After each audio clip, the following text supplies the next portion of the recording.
evening, I'm Daisy Richards and welcome to Friday's edition of the Regional News. We begin with news from Mexico.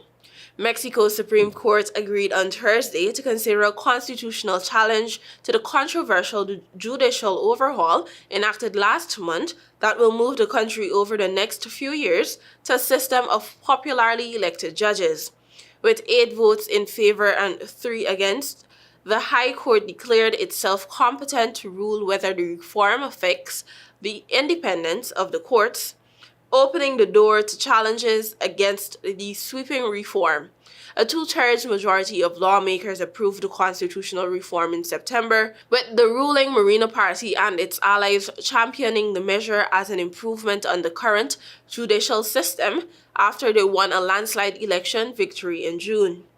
The process should be finished by November 30, according to a Supreme Court source. Judges Yasmin Esquivel, Loreto Ortiz, and Liana Batres, all close to the ruling party, opposed the process, arguing the reform was already decided and the court would be overreaching if it accepted a challenge to it.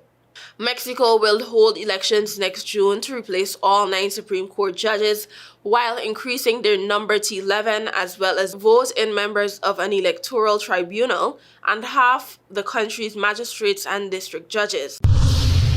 While in Haiti, at least 11 people were killed and dozens injured in an overnight attack in a Haitian town led by the Grand Griffe gang, it was reported on Thursday, as powerful armed gangs expand their influence from the capital.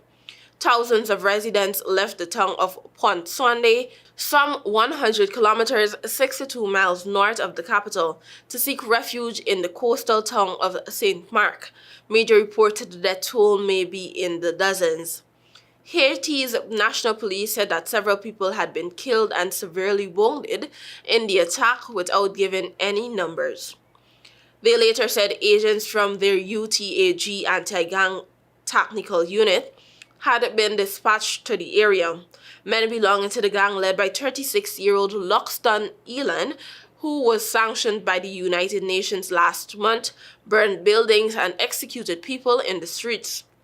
A major rice-producing town, Pont Sunday, is located in Haiti's breadbasket Atrebonite department and built around a bridge at the crossroads of a road linking to the capital with the northern region.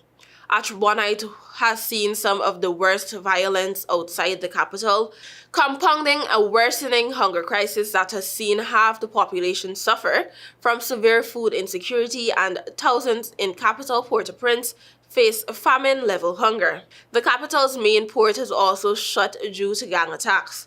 The number of people internally displaced by the conflict has meanwhile surged past 700,000, nearly doubling in 6 months, despite the partial deployment of a UN-backed mission mandated to help under-resourced police restore order.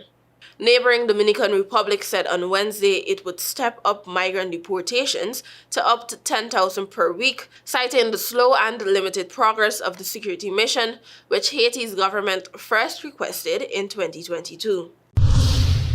Finally, Hurricane Kirk has intensified to a Category 4 storm, packing maximum winds of 130 miles per hour near 47 degrees west, setting a new record for the farthest east a Category 4 to 5 hurricane has formed in the Atlantic during October or November. The previous record was held by Hurricane Sam, which reached Category 4 strength at around 60 degrees west on October 2, 2021. Though Kirk is expected to remain away from land, forecasters at the U.S. National Hurricane Center are warning of life-threatening surf and rip current conditions along the U.S. East Coast, as well as in Bermuda, the Greater Antilles, and the Bahamas over the weekend.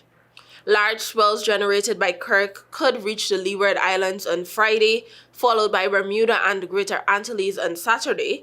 As of Thursday at 5 p.m., Kirk was located about 1,085 miles east-northeast of the Leeward Islands, with no coastal watches or warnings in effect. However, forecasters cautioned that the storm could strengthen further. Following Kirk, Tropical Storm Leslie formed in the eastern Atlantic on Wednesday, and could develop into a hurricane in the coming days. It currently poses no threat to land with maximum sustained winds of 50 miles per hour and a position approximately 580 miles west-southwest of the Cabo Verde Islands. Meanwhile, the U.S. Southeast continues to recover from the devastation of Hurricane Helen, which left a path of destruction last week.